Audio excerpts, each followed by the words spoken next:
నువ్వు ఇన్నాళ్ళు కలిసావు, చక్కగా చాలా హ్యాపీ ఫీల్ అవుతున్నాను నేను కూడా. నాగలక్ష్మి చూస్తున్నాను, నిజంగా సంతోషంగా ఉంది. మరి ఈ హర్ష డిజైనింగ్ బోటిక్లో ఇంకెవరైనా నీతో పాటు నేర్చుకుంటున్నారా? నేర్చుకుంటున్నారు, మమతా గారని నాతో పాటు వస్తారు. హాయ్ మేడం, నమస్తే. Okay ma'am. మేడం, మీకు నాగలక్ష్మి గారు ఎలా పరిచయం అయ్యారు? ఇస్కాన్ టెంపుల్లో పరిచయం ఉంది. ఓకే, మీ ఇద్దరు అనుకునే ఇక్కడ నేర్చుకుంటున్నారా? లేదండి, ముందు మేడం వచ్చారు, తర్వాత నేను ఒకసారి అంతా మేడం తోటి వచ్చాను ఇక్కడికి. ఓకే, బ్లౌజ్ కోసము. అప్పుడు సుష్మా మాతాజీ చెప్పారు డ్రాయింగ్స్, పెయింటింగ్స్ అన్నీ ఉన్నాయి.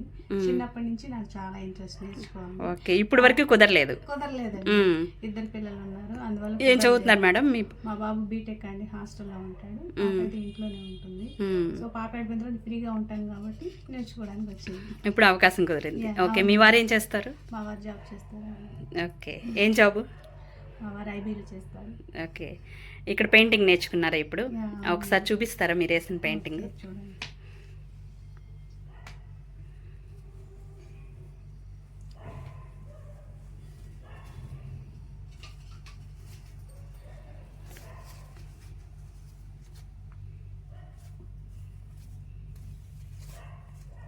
వావ్, బా చాలా బాగుందండి, చాలా సూపర్ కాంబినేషన్లో వేశారు. ఓకే,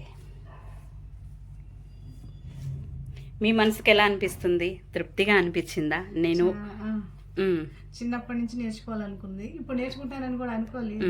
మీరు వేసుకున్న పెయింట్ మీరు కట్టుకున్నదా చీర? కట్టుకున్నాను. ఎలా అనిపించింది? కట్టుకున్నాను, చాలా హ్యాపీగా ఉండింది. నేను నేర్చుకోవడం, మళ్ళీ నేను శారీస్ వేసుకోవడం అలా జరుగుతుంది అనుకోలేదు. నేను ఇంటికి వచ్చి చక్కగా మీకున్న సమయాన్ని సద్వినియోగం చేసుకుంటూ చక్కగా మీకు నచ్చిన ఆర్ట్ని నేర్చుకుంటున్నారు. ఇలా ఎంతోమంది మహిళలు ఇంట్లోనే ఉంటారు, కానీ ఎన్నో అభిరుచులు దాగి ఉంటాయి. వాళ్ళకి మీరేమైనా సలహా ఇస్తారా? ఇంట్లో పనులన్నీ చేసేసుకొని మన టైం ఎంతో కొంత కుదురుతుందండి మన హౌస్ వైఫ్స్కి. అట్లాంటప్పుడు ఎక్కువసేపు ఫోన్లు, టీవీలు, వీటి కోసం మన టైం అంతా వేస్ట్ చేసుకోకుండా మాళ్ళల్లో ఉన్న కళలను బయట తీయండి, నేర్చుకోండి, బయటకు రండి, స్ట్రెస్ రిలీఫ్ అవ్వండి. కాసేపు నలుగురం కూర్చున్నాం అనుకోండి, అందులో ఇస్కాన్ డివోటీస్ అవ్వడం వల్ల మేమేం చేస్తామంటే ఆ ప్రభుజీ క్లాస్, ఈ ప్రభుజీ క్లాస్ వినడము, అది డిస్కస్ చేసుకోవడము, అది కూడా అవుతుంది అనమాట. ఇటు ఆధ్యాత్మికత, అటు మీ కళని అభివృద్ధి పరుచుకుంటూ ఒకళ్ళనొకళ్ళు స్నేహంగా ఉంటూ మిమ్మల్ని మీరు అభివృద్ధి చేసుకుంటున్నారు.